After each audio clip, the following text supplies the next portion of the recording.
Hi friends. Bharat electronics limited வந்து பார்த்தீங்கன்னா வேலை வாய்ப்பு வச்சிருக்காங்க. இது வந்து ஒரு நிரந்தரமான வேலை தான். ஓகேங்களா? ஹைதராபாத் யூனிட்டி தான் வந்து இப்போ அறிவிச்சிருக்காங்க. அதை பற்றின முக்கியமான விவரங்களை பார்க்கலாம். என்னென்ன போஸ்ட்னு பாருங்க. ஃபர்ஸ்ட் வந்து இன்ஜினியரிங் அசிஸ்டன்ட் ட்ரைனி ஈட் அப்படின்னு சொல்லிட்டு இதுக்கு கல்வி தகுதி பார்த்தீங்கன்னா 3 இயர்ஸ் டிப்ளமோ இன் இன்ஜினியரிங் வந்து முடிச்சிருக்கணும்.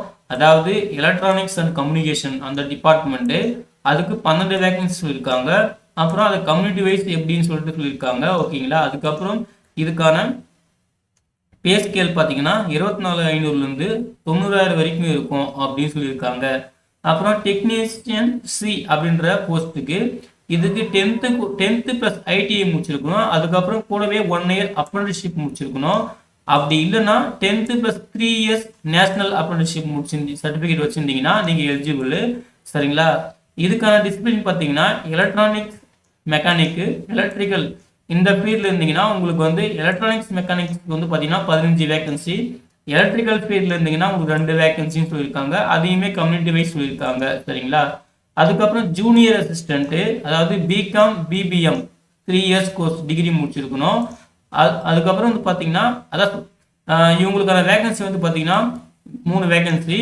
இதையுமே வந்து கேஸ்ட் வைஸ் இருக்காங்க. ஓகேங்களா? இவங்களுக்கான பே ஸ்கேல் அதாவது டெக்னீஷியன் சிக்கும் ஜூனியர் அசிஸ்டண்ட்டுக்கும் பார்த்தீங்கன்னா 21,500 82,000 வரைக்கும் இருக்கும் அப்படின்னு சொல்லியிருக்காங்க. சரிங்களா? அதுக்கப்புறம் வேற என்ன சொல்லியிருக்காங்க பாருங்க. ஃபர்ஸ்ட் 6 மந்த் வந்து பார்த்தீங்கன்னா உங்களுக்கு வந்து இனிஷியலாக ட்ரைனிங் இருக்கும். அதுக்கு வந்து உங்களுக்கு ஸ்டைபண்ட் போல 24,000 பே பண்ணுவாங்க ஒரு மாதத்துக்கு. அதுக்கப்புறம் ட்ரைனிங் முடிஞ்சதுக்கப்புறம் உங்களுக்கு வந்து பிளேஸ்மெண்ட் அதை கரெக்டான பிளேஸ்மெண்ட் ரெகுலர் பேசிஸில் இருக்கும். உங்களுக்கு ரெகுலரான பே ஸ்கேலும் கிடைக்கும் அப்படின்னு சொல்லியிருக்காங்க. சரிங்களா?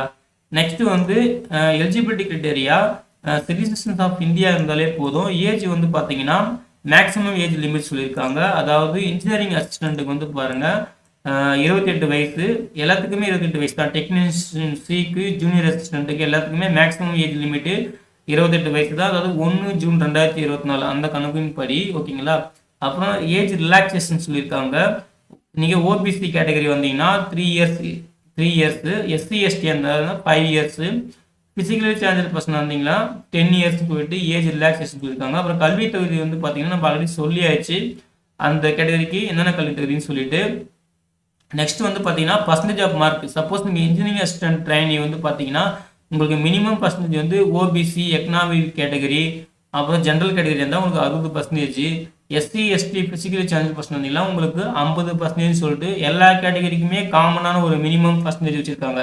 இதை நீங்கள் வந்து உங்கள் டிகிரி இருக்குது பார்த்தீங்களா, அந்த டிகிரி நீங்கள் ஐடிஐ இருந்தால் அப்புறம் டிப்ளமோ வந்தாலும் இல்லை நீங்கள் பிகாம் பிபிஎம் இருந்தாலும் நீங்கள் வந்து இந்த category OBC economic general category இருந்தால் 60%, SC ST physical challenger person வந்தீங்கன்னா நீங்கள் 50%. இது கண்டிப்பாக நீங்கள் வந்து மெயின்டைன் பண்ணியிருக்கணும் அப்படின்னு சொல்லியிருக்காங்க.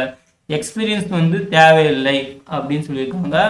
அதுக்கப்புறம் வேற என்ன சொல்லியிருக்காங்க பாருங்க. மெத்தட் ஆஃப் செலெக்ஷன் வந்து பார்த்தீங்கன்னா ஃபர்ஸ்ட் வந்து உங்கள் பர்ஃபார்மன்ஸ் அகாடமிக் பர்ஃபார்மன்ஸ் பேஸ் பண்ணி உங்களுக்கு ஷார்ட் லிஸ்ட் பண்ணுவோம். அதுக்கப்புறம் வந்து பார்த்தீங்கன்னா ரிட்டன் டெஸ்ட் உங்களுக்கு இருக்கும். ரிட்டன் டெஸ்ட் பார்த்தீங்கன்னா 150 மார்க் கிட்ட இருக்கும். அதை வந்து எப்படி வந்து கன்ஸ்ட்ரக்ட் பண்ணுறாங்கன்னா ஜென்ரல் அவேர்னஸ் வந்து 50 மார்க்கு, டெக்னிக்கல் ட்ரேட் ஆப்டிடியூட் வந்து பார்த்தீங்கன்னா 100 மார்க்குன்னு சொல்லியிருக்காங்க. ஓகேங்களா?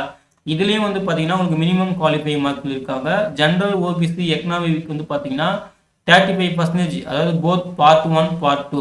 இந்த part 1 general awareness, part 2 technical இருக்குது பார்த்தீங்களா, அதில் நீங்கள் 35% வச்சுருக்கணும். நீங்கள் SC ST physical challenger person இருந்தீங்கன்னா உங்களுக்கு 30% பார்த்தீங்கன்னா நீங்கள் ரெண்டு பார்ட்லேயுமே வச்சுருக்கணும். ஓகேங்களா? அதாவது separately part 1 30%, part 2 30%.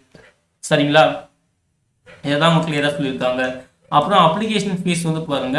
General OBC economic category பார்த்தீங்கன்னா 250 ரூபா வந்து ஃபீஸு ப்ளஸ் ஜிஎஸ்டி 18% இருக்கும் அப்படின்னு சொல்லியிருக்காங்க. சரிங்களா? இதான் அப்ளிகேஷன் ஃபீஸ் ஆன்லைனில் அப்ளை பண்ணுறதுக்கு.